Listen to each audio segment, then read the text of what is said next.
Assalamualaikum warahmatullahi wabarakatuh. Alhamdulillahi rabbil alamin. Hamdan katsiran thayyiban mubarakan fih ala kulli hal. Wa na'udzu billahi min ahwali ahli dhalal. Wa nusalli wa nusallim wa nubarik wa nu'adzim ala habibina wa syafi'ina wa nuri qulubina sayyidina wa maulana Muhammadin Sayyidina wa maulana Muhammadin Asliyil jamal wa manba'il kamal wa mustawda'il jalal wa ala alihi wa sahbihi bil hudui wal asal amma ba'du. Hadratal muhtaramin, para alim yang saya hormati, saudara-saudaraku sekalian sebangsa dan setanah air yang berbahagia. 2 minggu yang lalu saya pengajian di Hong Kong, pesertanya 100% putri. Dan hari ini subhanallah batangan kabeh.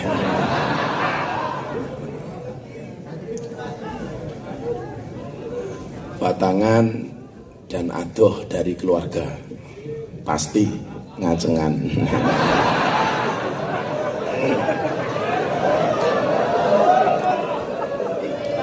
Saudara-saudaraku sekalian yang berbahagia, alhamdulillahirabbil alamin.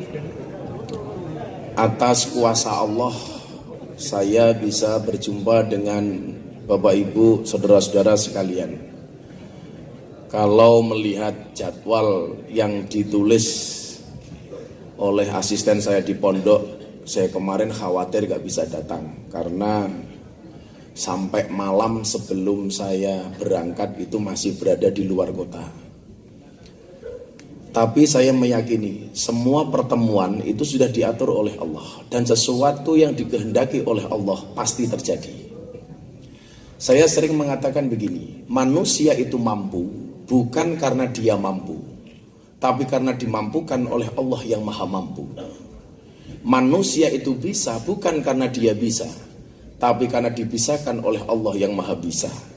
Maka semua perjalanan yang saya alami itu saya enjoy banget. Pengajian dikasih degan, saya juga enjoy. Ini apa ini mas? Ini kopi. Kopi apa kopi susu? Kopi. Kalau kopi saya minum, kalau kopi susu saya tidak. Karena kopi susu itu membingungkan. Kopi ini ngajak melek, susu ini ngajak turu. Kalau kayak gini saya nggak minum. Saya semua minuman kemasan saya nggak minum. Coca-Cola, Fanta, Sprite, soft drink, soft tek saya nggak minum.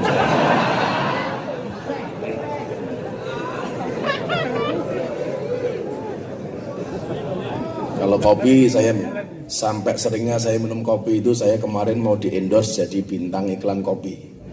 Tapi saya menolak karena semua iklan kopi itu bohong. Kopi kapal api, dibuka kopinya nggak ada kapalnya. Kopi itu guluak, dibuka kopinya nggak ada luarnya. Yang jujur itu cuma satu, sarung, iklan sarung gajah duduk. Begitu dibuka sarungnya ada belalainya.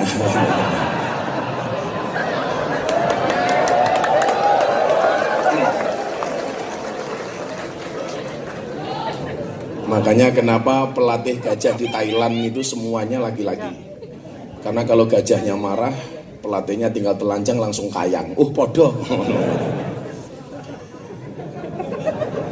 Tidak ada yang saya sesali, tidak ada yang kemudian membuat saya sakit hati. Karena bagi saya semua perjalanan saya diatur oleh Allah. Kayak tadi saya cerita sama panitia, saya ngaji dijemput Kalimantan pakai pesawat pribadi. Di Palembang pakai helikopter, di Jakarta dijemput pakai Ferrari, kemarin di Lampung subhanallah getek. Dan saya tidak pernah membeda-bedakan itu. Karena apa? Pada hakikatnya Anda dan saya mampu karena dimampukan oleh Allah yang maha mampu. Maka kenapa kemudian Ibnu Athaillah As-Sakandari di dalam kitab Hikam beliau mengatakan arih nafsaka minat tadbir. Wong urip ku ora usah kakean ngatur. Hidup itu enggak usah kebanyakan ngatur. Hidup itu enggak usah kebanyakan ngatur. Kenapa? Karena hidup sudah ada yang ngatur. Dan manusia itu sama dion dari aturan. Kenapa banyak pejabat di tempat kita itu ditangkap sama pihak berwenang? Karena nabrak aturan. Saya bilang, ada 100 lebih bupati dan wali kota itu ditangkap sama KPK Kenapa? Karena mereka tidak mengikuti aturan. Sudah ada 700 lebih kepala desa di Indonesia ditangkap sama polisi dan jaksa.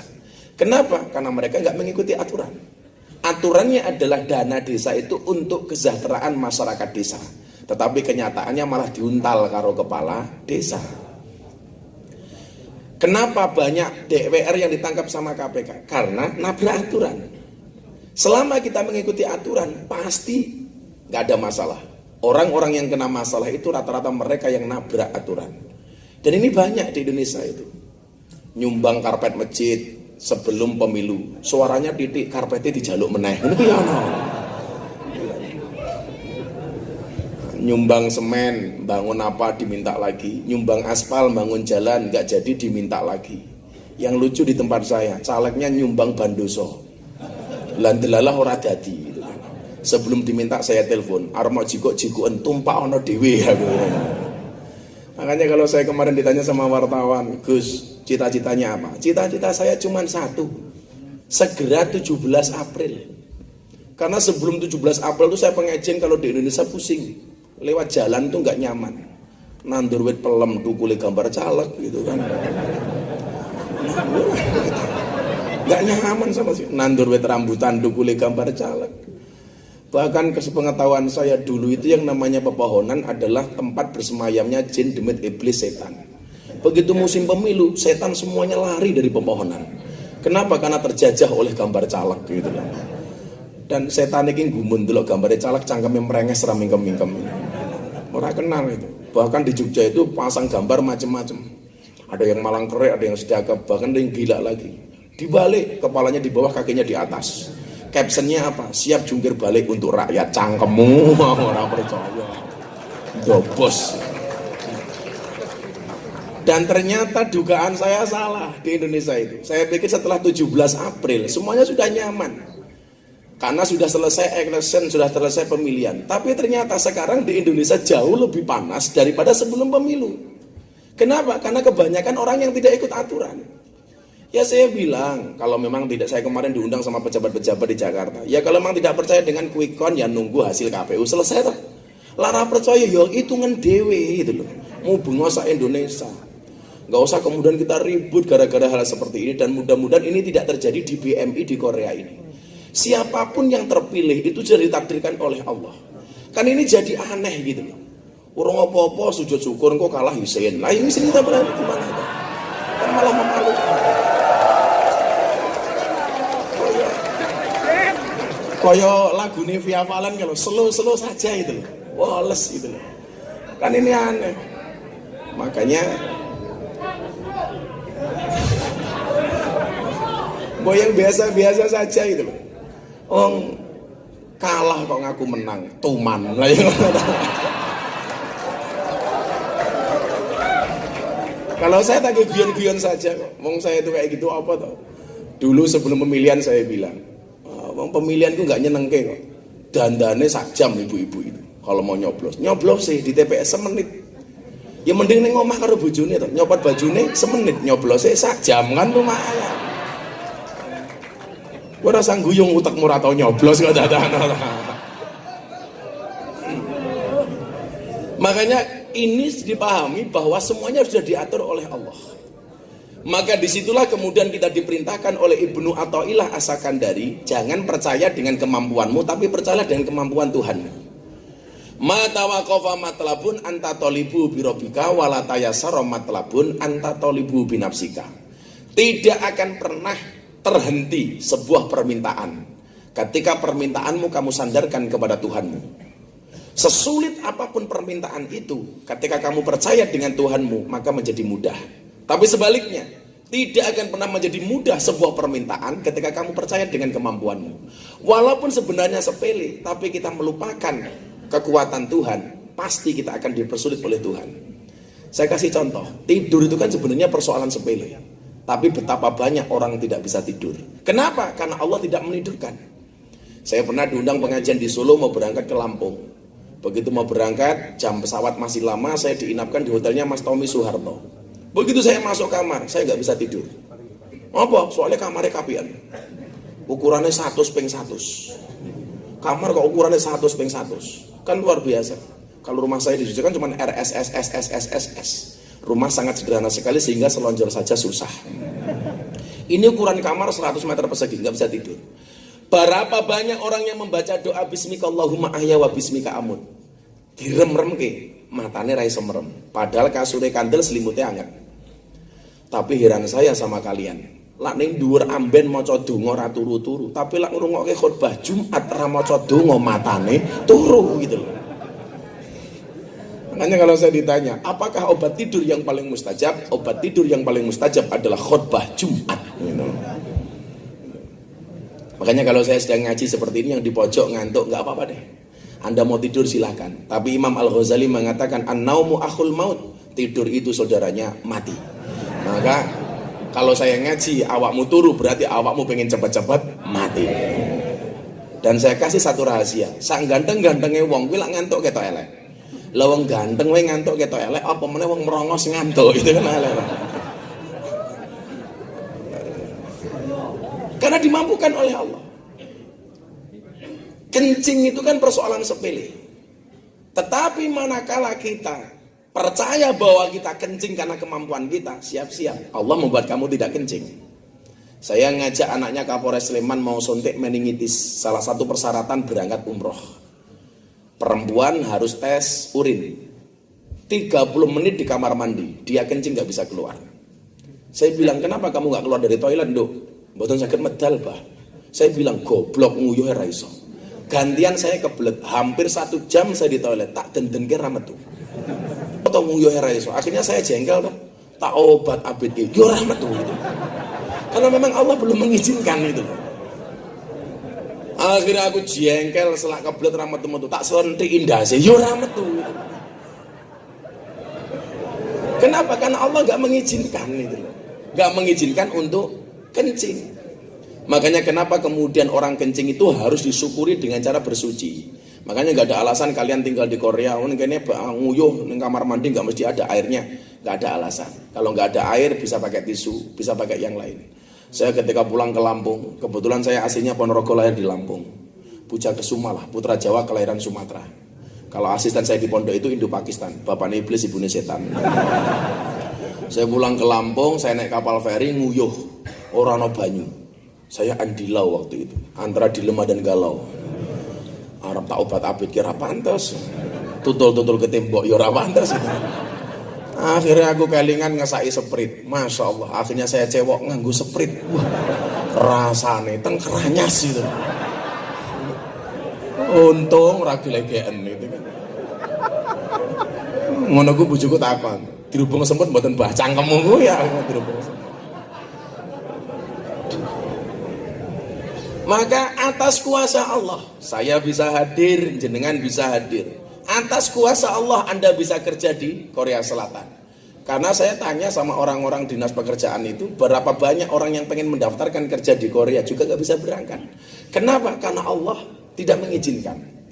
Maka sombong kalau orang mengatakan aku iso mergo aku iso. Kita itu kan kadang-kadang aneh. Begitu kita sukses kaya ditanya, kowe ngapa kok sendu duit? Aku cah kerja gitu kan. Aku cah kerja. Tapi lara duwe duit ingin rupane kaya kotak infak gitu loh. Ditakoni, kowe ngapa kok kere? Jawabannya apa? Takdir. Wila bajingan ta kowe gitu loh. Duwe duit jarene cah kerja, orang duwe duit jarene takdir. Ini kan bahasa yang salah. Kalau kemudian kita kaya, contoh bahasanya Nabi Sulaiman, hada min fadli rabbi. Semua ini karena Tuhanku.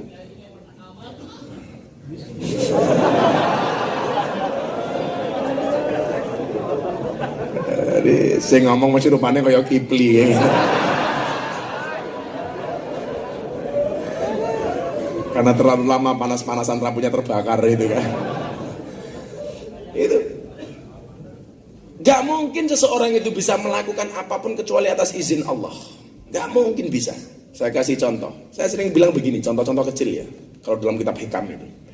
Kalau memang manusia itu bisa, seharusnya polisi itu rumahnya paling aman. Kenapa? Karena polisi itu pekerjaannya mengamankan rumah orang lain. Tapi kenyataannya banyak rumah polisi yang kemalingan. Ya berarti polisi rasa apa-apa. Kalau polisi di Indonesia sekarang alhamdulillah semuanya baik. Tapi yang paling baik ada 2. patung polisi sama polisi tidur. Ini paling apik. Sing nyebai iki mung siji, polisi ciluk bak. Lampu merah, menggok moro-moro. Iya. Danco. Orang-orang muadang sak geleme dhewe. Kalau memang polisi itu bisa, berarti dia rumahnya yang paling aman. Nyatanya enggak, banyak polisi yang kemalingan. Berarti apa? Polisi juga nggak bisa apa-apa. Kalau memang manusia itu takdirnya bisa sendiri, seharusnya guru itu anaknya paling pintar. Tapi nyatanya banyak guru sing anaknya goblok. Itu berarti guru itu ora iso apa-apa kecuali dibuat bisa oleh Allah yang Maha Bisa. Kalau memang manusia itu ditakdir bisa, seharusnya dokter itu badannya paling sehat. Kenapa? Karena dokter itu pekerjaannya adalah menyehatkan orang lain. Tapi nyatanya dokter sing loro. Maka saya bilang dokter kita janjane goblok, orang pinter. Lah kok bisa Gus? Iya. Kalau memang dokter itu pinter, ngopo saben wong teko kok ditakoni? Kan goblok. Mas jenengan loro apa? Takon, goblok. Sing pinter ki mung siji, dokter hewan. Ora tau ditakoni langsung disuntik. Makanya santri saya itu tulisannya jelek, tapi cita-citanya pengen jadi dokter. Kok tulisanmu elek pengen jadi dokter ngapa lek nggih, Bah? Tulisan kula elek tapi pengen jadi dokter. Lah apa? Dokter hewan. Lah kok iso kan hewane ra iso maca. Kita ngomong. Dokternya marah sama saya. Sing goblok ki wong Islam, Gus. Lah kenapa, Dok? Wong Islam ki pekok. Wong sing ngentut silite kok wudu sing diraupi raine. Cangkem bosok to iya. Akhirnya saya jawab, "Oh, Dok. Ngopo wong Islam ka sing ngentut bokonge wudu sing diraupi raine padha kalian jenengan, Dok. Ngopo ana wong lara sing lara matane kok sing disuntik bokonge modar." Saya jawab ya. Enggak bisa apa-apa. Kalau memang manusia itu bisa apa-apa, seharusnya kuli bangunan kae cah. Kuwi omahe sing paling apik. Kenapa? Karena kuli bangunan itu pekerjaannya adalah membaikkan rumah orang lain. Ning nyatane kuli bangunan ra duwe omah. Wonge ya teko iki. Ya melu guyu. Ndase ya dicat ndase ngene.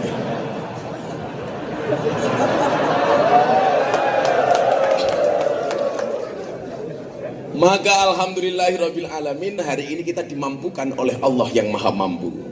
Kita dibisahkan oleh Allah yang Maha Bisa. Kita bisa bertemu di tempat yang baik. Insya Allah ketemu dengan orang-orang yang baik, berkumpul di acara yang baik, selesai acara insya Allah menghasilkan sesuatu yang baik. Amin Allahumma amin. Karena saya meyakini begini, orang baik itu ketemunya ya dengan orang baik. Orang yang jelek sukanya ketemu dengan orang jelek. Saya bisa mengatakan itu kenapa? Saya sudah 17 tahun ngurusi pengajian di dunia malam. Saya sudah 14 tahun pengajian, 17 tahun di lokalisasi, 14 tahun di dunia malam, di kafe, di tempat karaoke dan lain sebagainya. Saya masih umur 19 tahun, aku harus ketemu lonte. Saya 19 tahun baru berangkat kuliah. Saya sudah bersentuhan dengan mbak-mbak yang ada di lokalisasi. Kalau di Jawa Timur namanya begenggek. Membacanya pakai ikhfa safawi ya, begenggek gitu loh. Begenggek. Kalau di Jogja namanya lonte. Kenapa disebutkan lonte? Karena ada singkatannya, lonte berkelon tele-tele. Saya dari umur 19 tahun. Orang walaupun kemudian dia sejelek apapun, tetapi ternyata di dalam hatinya masih ada Allah. Dan dia masih, kalau ada kebaikan di dalam hatinya, masih mau ketemu dengan orang baik. Saya kasih contoh. Kalau ada orang jajan PSK, di lokalisasi ketemu germo karo ketemu kiai. Kira-kira sing disalami, sing disungkemi germone apa kiai ini? Kiai ini, walaupun germo ki sing golek lonte, tetap saja ketemu kiai di lokalisasi, sing disungkemi, kuwi kiai. Dan kalau belum ketemu lihat dari kejauhan, pasti dia merasa malu. Waduh, ono Pak Kiai, ndelik. Orang mungkin wong ngelonte kok bangga. Pak Kiai, kula ngelonte, ora ono. Gak ada. Saya itu kan biasa ya kalau ngaji di kafe, temu mbak-mbak yang mabuk. Tahu-tahu tamunya datang, waduh, ono Gus Miftah izin aku. Dalam keadaan mabuk. Mereka punya rasa malu. Artinya apa? Saya selalu mengatakan begini, orang baik dan orang jelek itu kan bedanya tipis ya. Sebaik-baiknya orang itu pernah berbuat jelek, dan sejelek-jeleknya orang pasti pernah berbuat baik. Maka kenapa saya mengatakan orang jelek, orang baik itu pasti punya masa lalu, dan orang jelek pasti punya masa depan. Yang menjadi persoalan itu apa? Iki lho cah, rungono. Yang menjadi persoalan adalah kita itu selalu menjadi pengacara bagi kesalahan kita dan menjadi hakim bagi kesalahan orang lain. Lak karo salahe awake dhewe iki dadi pengacara, dibela sak modare, tapi terhadap kesalahan orang lain kita selalu menjadi hakim, selalu menyalahkan orang lain. Yang jadi persoalan di sini. Dan saya tidak mau melakukan itu. Aku mlebu ning lokalisasi dulu awalnya. Mau dibunuh sama orang-orang. Kalau saya cuma ditodong pistol, mau dibacok, mau dicelurit, gak terhitung lah. Dan bagi saya itu bukan satu masalah. Kayak kemarin saya pengajian di Jakarta, dikeroyok sama preman 10. Saya gak mundur. Wong buriku sumber kok. Daripada kecemplung aku gitu. Saya ditanya sama wartawan, yang paling berat apa? Yang paling berat itu adalah godaan syahwat. Wah, lah pengajian nih, Masya Allah, pakaiannya SMS, silite metu sedidik. Wah, itu. Saya ngaji wayu-wayu, beda ning kene. Alah, jangan lanang kabeh gitu. Kalau saya ditanya itu, gimana Gus pengajian di kafe, di lokalisasi, itu pengajian paling menyenangkan sedunia. Kenapa ngajinya berpahala, matanya bervitamin? Subhanallah. Yang paling berat godanya bukan itu. Umur 19 tahun loh, Le. Aku wis mani mlebu kaya ngono. Gue lak mulai ngaji dihampir karo mbake. Monggo Gus pinara. Ya Allah. Kan aku galau mampir gue diperkosa gitu. Orang diperkosa mapan. Nah, itu kan tidak tahu. Jadi tanya. Kemarin di Trans 7, sebenarnya Gus Miftah tuh kalau ngaji di tempat seperti itu pengen apa enggak? Ya saya jawab, aku ki normal, ya pengen. Terus pripun? Yo ngempet. Masa kiai ngajengan. Ora pantes. Tak dadi. Makanya hari ini saya meyakini Anda mau datang di tempat yang baik, ketemu dengan orang yang baik. Insya Allah hatimu ki ono apike. Amin Allahumma amin. Dan ketika kamu ketemu dengan orang baik merasa nyaman. Saya teringat dengan apa yang oleh Rasulullah Muhammad SAW, almar'u ma'aman ahabba, atau yuhsyarul mar'u ma'aman ahabba. Seseorang itu besok di padang mahsyar akan dikumpulkan bersama orang-orang yang dicintainya. Jadilah awakmu ki seneng ngumpul wong ning masjid, ya iso ning padang mahsyar. Kumpule ya karo wong-wong masjid. Lak senengane kumpul mung karo wong-wong sing nyekel botol. Sesuk ning padang mahsyar ya ngono, mabuk, bro. Ya ya gitu. Kalau Anda senengnya ketemu dengan kiai, Rene melu ngaji mergo seneng karo Kanjeng Nabi. Sesuk ning padang mahsyar kumpule karo Kanjeng Nabi. Awakmu sendiri seneng karo kiai. Wah, sesuk ning padang mahsyar kumpul karo kiai. Bahkan dikatakan an-nadru ila wajil alim fa huwa ibadah. Melihat wajahnya kiai itu dianggap ibadah. Oh, kalau saya ngomong sama Mbak PSK itu, memandang wajah kiai ibadah. Apa jawaban mereka? Beruntunglah kami ya Allah, memandang saja ibadah. Ndah apa iso ngeloni. Wah, melayu aku. Melayu nyedak maksudnya nggih. Melu matamu.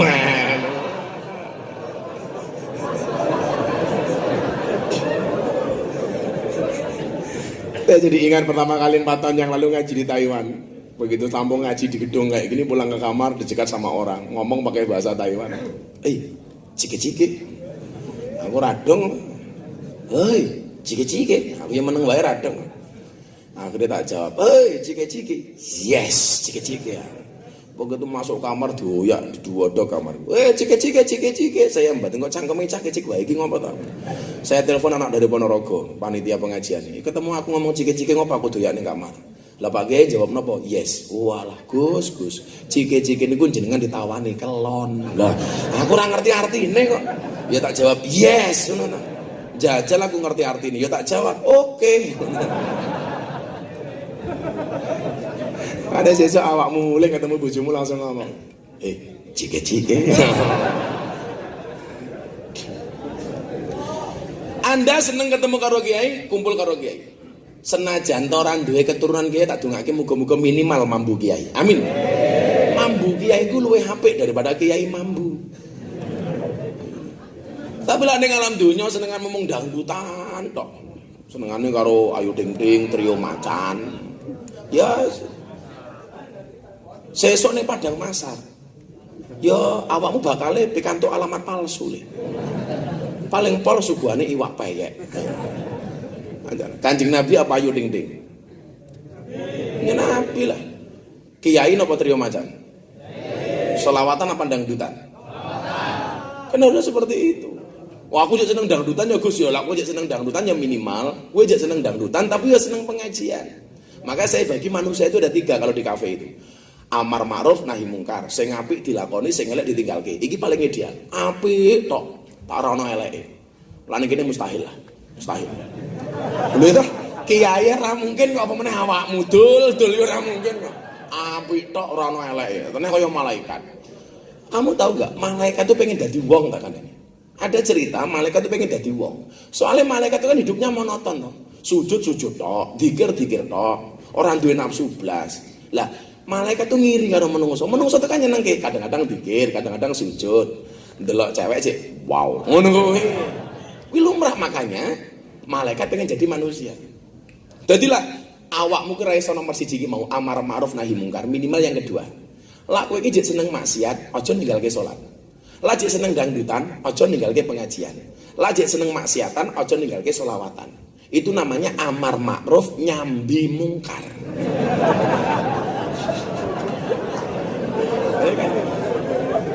Istilah kerennya STMJ, sholatnya terus, maksiatnya jalan. Jadi ya sampai begini. Ada cerita di dalam kitab itu, Jalalain itu, ada walinya Allah meluk Ka'bah. Tak dongake sini kini moga-moga sama kata haji dan umroh. Ini lamun ngamin tok yakin orang mangkat. Begitu meluk Ka'bah dia bilang, ya Allah, takdirkanlah aku menjadi hambamu yang tidak pernah sama sekali berbuat maksiat. Apa jawaban Allah kepada wali ini? Waliku, lah kowe iki ra tau tumindak maksiat, di mana aku menempatkan maghfirahku? Artinya apa? Kenapa manusia itu ada yang bermaksiat? Karena Allah sudah menempatkan maghfirahnya. Ning aja mau dadekke dalil sing salah kowe. Mabuk ra apa-apa, ana maghfirah Gusti Allah. Soale maghfirah Gusti Allah kuwi wis mau entekke kat wingi-wingi gitu lho.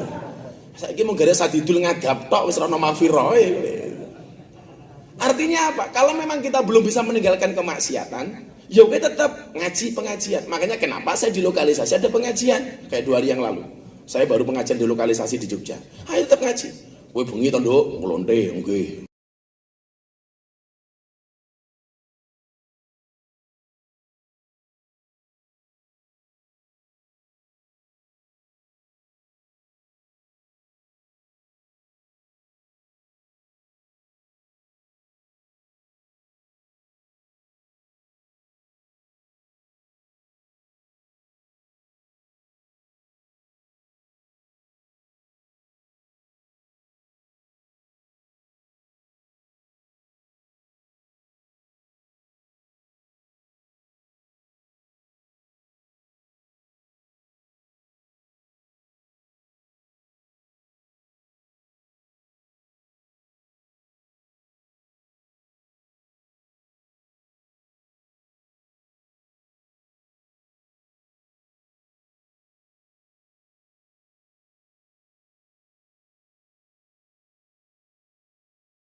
Tisu biasa ya, jangan magic tisu ya.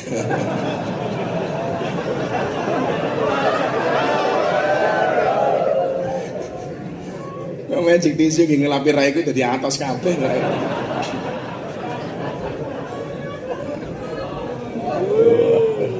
Lagi magic tisu tadi. Subhanallah. Yuk kita selawatan yuk. Supaya diberkahi oleh Allah dan mendapatkan syafaatnya Rasulullah. Dunia seisinya itu kan diciptakan karena nurnya Muhammad. Artinya kalau kamu pengen dapat dunia yang gampang, dekatlah dengan Muhammad. Dunia seisinya ini diciptakan karena nurnya Muhammad. Bahkan Nabi yang jumlahnya 124.000 Nabi, itu hanya merupakan bagian kecil dari nurnya Muhammad. Maka supaya kita didekatkan oleh Allah kepada dunia seisinya, ya kita berselawat. Ajak selawatan. Ayo, njaluk selawat model apa? Model baru apa model lama? Baru, belum jadi. Ya.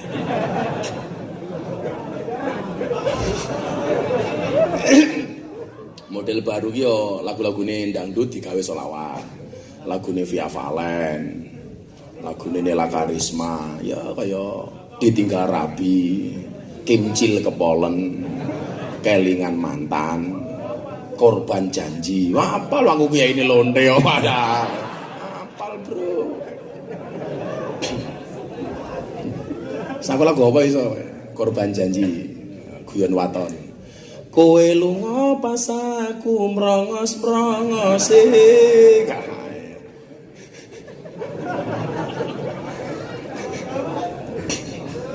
Ayo, lagu Korban Janji tapi digawe selawat. Shallu ala Nabi Muhammad. Ibu-ibu sing bungae banter atau ngake utange lunas. Amin. Sing ora bengok mulih meteng. Amin ya Allah. Loh, apa metenge kudu duwe bojo? Ora, Maryam iso meteng ra duwe bojo. Nah yo ibu-ibu ning kene rasa melu-melu Maryam. Pak Kiai kula kaya Maryam apa ra duwe bojo meteng lah. Kuwi diuntal codot. Ya codotnya sing rambutnya dicat kuwi mah.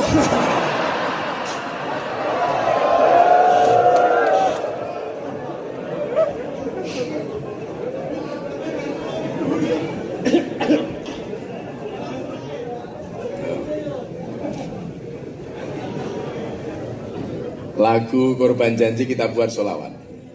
Sholawatnya tibil kulub wadawaiha. Bisa nggak? Allahumma sholli ala Sayyidina Muhammadin tibil kulub wadawaiha wa afiyatul abdan wa shifaiha wa nurul absari wa diyaiha. Lagu macam-macam, lagu khusus rondo ya macam-macam lagu. Khusus rondo. Ana tangis kelayung-layung tangise rondo atine bingung. Nangis saben bengi turu dhewe ra ana sing ngancani. Ditumpaki arang-arang rondo.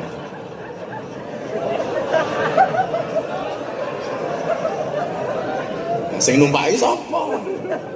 Rondo. Ana rondo tuwa aku dirabi, ya matamu aku. Kula rabi karo rondo umur swidak sing mati sapa? Ya aku dhisik. Keracunan. Susu kadaluarsa itu. Ngono ki malah rondone ngeyel mboten kadaluarsa kok Gus namung susu fragmentasi cangkem. Malah kaya Yakul.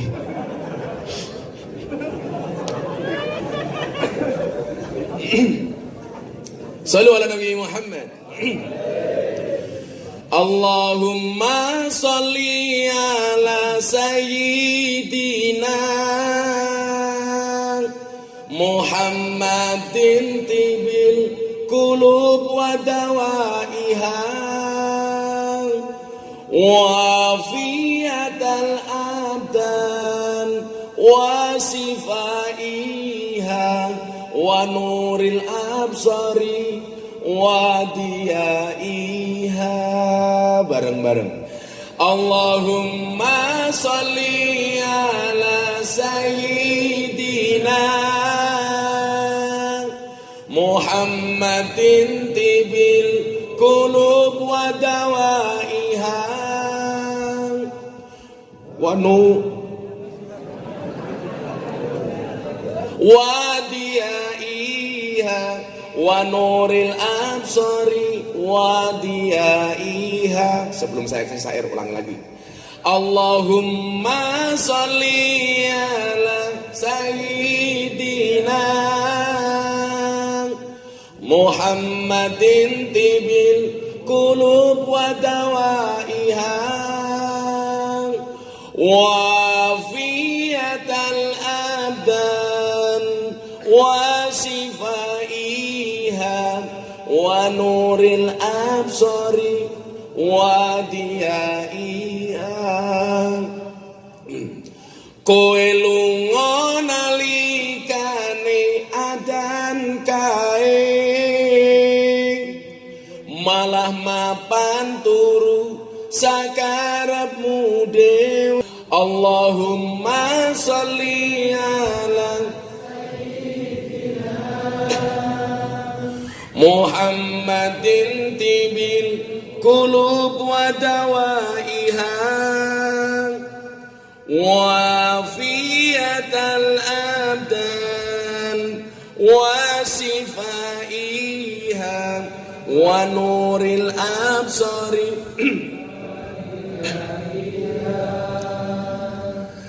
Tanpa sebab kowe lunga ninggal salat,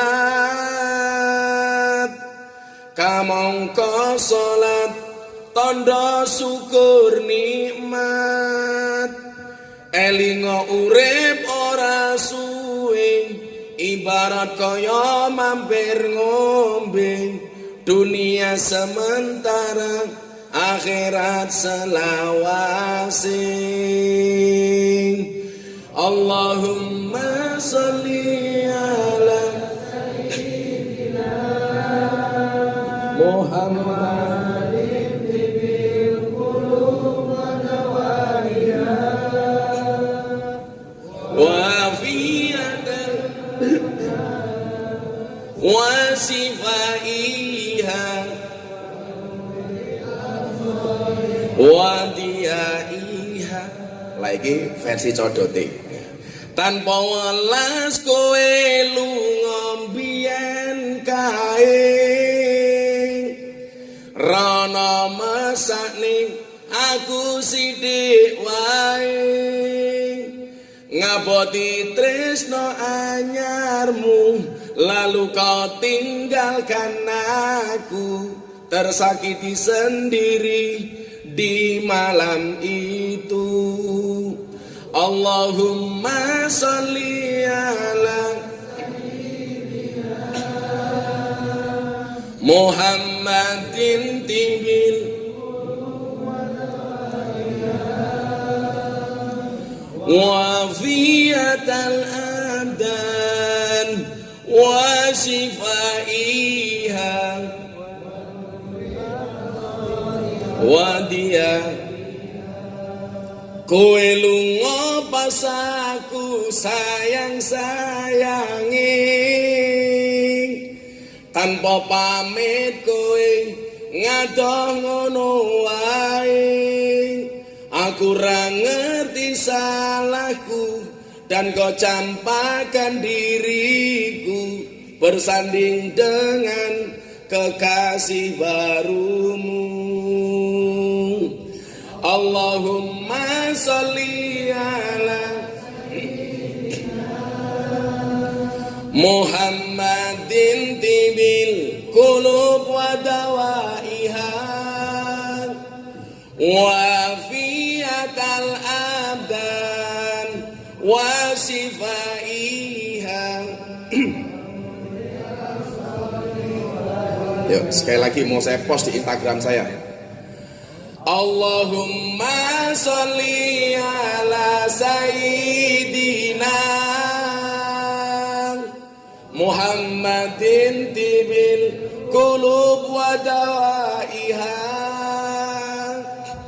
wa fiyatal abdan wa sifaiha wa nuril absari wa diyaiha. Sang nom saya lah, sing rambutnya dicat kayak beda lagu nih. Kowe lunga pas aku sange-sangene.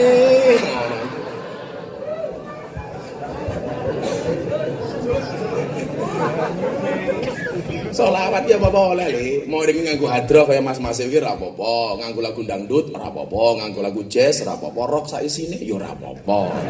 Sementing selawatan. Padha karo wong ngombe obat ki lho, ana kalane nganggo banyu, nganggo gedang, nganggo sego, sing penting iso mlebu. Lagune apa ora urusan. Nganggo tegan ya ora apa-apa. Sing penting ora nganggo cangkemmu ora apa-apa lah. Rabi so tak nyanyikke kembang kantil. Kembang kantil manten anyar diring bedil ana cleret tiba jondil aku kaget cekelan kene ngono. Kok malah pentil kepiye saya cangkeme. Aku ki ngempet malah mau bablas. Selawat saya somu. So ketemu bojone omah karo selawatan anakmu soleh. Amin. Ibu-ibu duwe anak nakal, kirimi Fatihah yang mriki muga-muga anakku soleh. Allahumma sholli ala sayyidina Muhammad. Oh, mandi. Kowe bojomu cerewet gampang. Sok turu, bojomu turu ketemu bojomu cekel cangkeme. Allahumma sholli ala sayyidina Muhammad. Muga-muga bojoku cangkeme ra cerewet. Al-Fatihah. Ije cerewet gampang tambahi Yasin sak tahlile ngono. Wong ketemu bojone kok malah dinyanyek karo-karuan. Tul jaena ora nutul ora penak. Nutul krasa penak sing ditutul dangan-dangan. Shallu ala Nabi Muhammad. Ya, tema hari ini. Masa depan kita jauh lebih baik daripada masa lalu kita. Habis gelap terbitlah terang. Jadi begini ya Mas. Jadi begini. Saya dulu itu tidak menyangka kok dunia malam se-Indonesia hari ini hampir semua saya masuk. Di Bandung itu sekarang ratusan preman dan ratusan PSK. Bah, ayo ngaji sama kami. Di Wamena, Papua, di Makassar, Jakarta. Ini menyusul Bandar Lampung. Jadi tempat-tempat seperti itu ternyata bisa kita dapatkan. Kenapa demikian? Saya mau bertanya. Sekarang kamu Islam, sekarang kamu beriman. Pertanyaan saya, siapa yang bisa menjamin Islammu? Siapa yang bisa menjamin imanmu? Kue uripmu Islam, sing iso jamin matimu Islam ki sapa? Ora ono. Kue saiki hadroan, sing mati jamin kue mati hadroan sapa? Ora ono. Maka disinilah sebenarnya pentingnya kita itu ngaji supaya ono sing ngelekke. Yang menjadi persoalan itu apa? Sekarang banyak orang yang ngaji online tapi melupakan ustadz yang semestinya. Maka akhirnya do ngawur. Lah kaya ning Solo ki malah ngajine mung karo radio. Sing jenenge radio ki ana swara tanpa rupa, ana suarane ora ana rupane. Ya entuk ki mau. Son sembore semiki masyota udan jero ati ana suarane ra ana wujude ento jenenge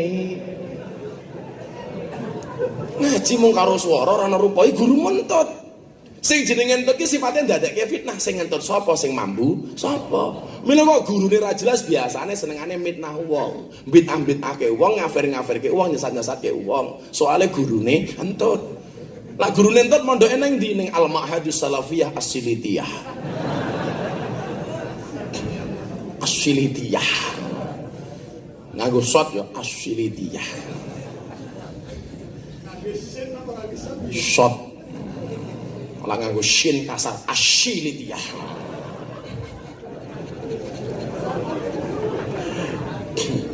Jadi kawan-kawan begini. Makanya kalau saya itu kadang-kadang ada undangan di tempat terpencil, saya itu kalau nggak mendatangi malu. Karena semangat mereka berarti tinggi. Daripada kemudian mereka tersesat dengan guru yang salah. Maka dikatakan di dalam kitab Taklim, al ilmu bila syaihin fasaihu syaiton. Ilmu tanpa guru, gurunya setan. Kalau gurunya setan, sifat keberagamaannya akhirnya ngawur. Contoh, wis takbiran.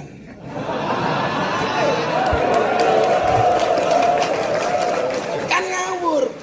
Ngerti kuwi poso dhisik nembe bodho. Lah wis bodho nembe takbiran. Lah wong urung bodoh kok wis takbiran. Allahu Akbar, Allahu Akbar. Ngopo? Calonku menang. Urung bodoh kok wis takbiran. Tuman aku ya ngono.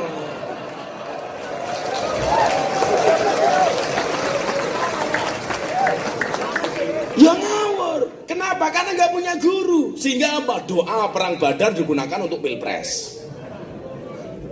Ya Allah, menangkanlah calon kami. Karena jika calon kami kalah, saya khawatir tidak ada yang menyembahmu ya Allah. Kalian saya kasih tahu. Baca kami nggak apa-apa. Saya tidak berbicara pilpresnya, saya berbicara ilmunya sing ngawur. Kalau pilpres sudah berakhir lah. Aku sekarang ngomong apa wis ra ngaruh hasil. Karena sudah pasti dihitung sama KPU. Ini belajar ilmunya.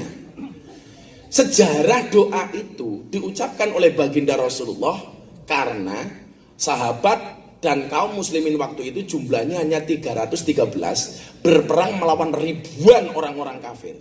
Sehingga kalau orang Islam ini kalah, otomatis sudah tidak ada Islam, tidak ada yang menyembah Allah. Konteksnya seperti itu. Kok digunakan di pilpres? Kan orang nyambung. Calon pertama Islam, calon kedua Islam. Wakilnya Kiai Ma'ruf Islam banget, Tua Umum MUI. Sandiaga Uno santri milenial. Begitu milenialnya wudu banyu sak ciduk. Kan yo ora apa-apa. Sementing milenial. Wingi lah aku ngomong ini saat durunge pilpres, kunderane aku kampanye. Kan iki wis rampung. Kita berbicara ilmu. Aku tak takon karo sing donga kuwi mau. Kalau calon saya salah, kalah, besok saya khawatir tidak ada yang menyembahmu. Aku saiki tak takon karo Neno Warisman. Umpama tenan calonmu kalah, pertanyaanku, kowe saiki nyembah sapa no? Neno, rungokno kupingmu. Lah umpama kalah tenan, ayo. Kan begitu. Kalau saya bilang siapapun presidennya saya tetap nyembah Allah, betul? Kan begitu. Orang ada hubungannya.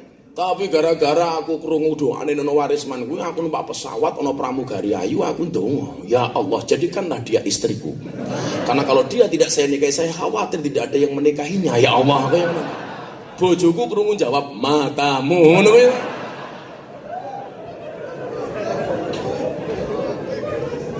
Bojoku mung siji kok, santai wae. Nambah napa mboten? Ya nunggu takdir lah. Kalau memang takdirnya ada ya saya nikah lagi. Kalau nggak ada takdir ya saya menciptakan takdir saya sendiri. Wong wedok kudu paham Bu, wong lanang niku imam, wong wedok itu makmum. Makmum yang baik itu adalah yang manut dengan imam. Dan imam yang baik adalah yang diikuti oleh banyak makmum. Betul?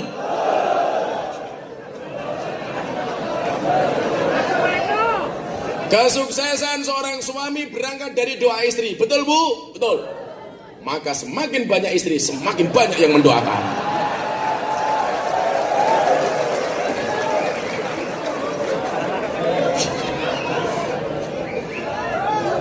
Jadi kemarin saya membuat perbandingan.